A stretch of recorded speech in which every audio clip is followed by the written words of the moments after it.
It's 7 in the morning at the gates of Foxconn's Longhua factory campus in the southern Chinese city of Shenzhen.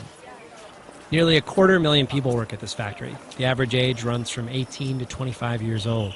99% of them are migrant workers who have traveled across China to earn money to send back home. Outside the iPad production line, a supervisor gives her workers their daily assembly line assignments. The first part of the assembly line is this floor, where workers assemble the iPad's motherboard. Foxconn recently introduced machines to do part of the work on this line. Here, a machine attaches a tiny buckle to the motherboard. If anything goes wrong with this particular iPad, Apple uses this buckle to trace the machine back to this line on this date. Later on in the assembly line, the motherboard and other components are installed inside the iPad housing. Each step in the line adds a new component, and some steps take just seconds to complete.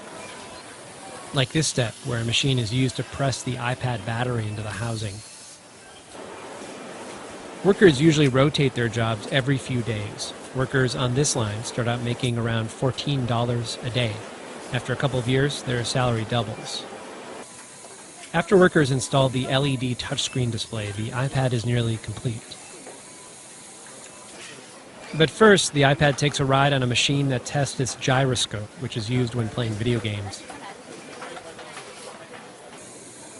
A few more screen tests, and the iPad is boxed up and sent to addresses throughout the developed world. The work is tedious and boring, but each day hundreds of people line up outside the factory to apply for jobs here.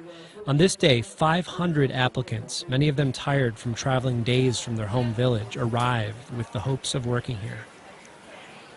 The supply is continuous. One reason is that compared to other Chinese factories, Foxconn is considered by workers to be one of the best. The company has invested millions into amenities like athletic fields for its workers, and unlike many factories in China, it pays its workers on time.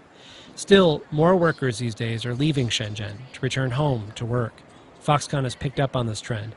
It's located its newest factories in China's interior to be closer to where much of China's labor supply comes from.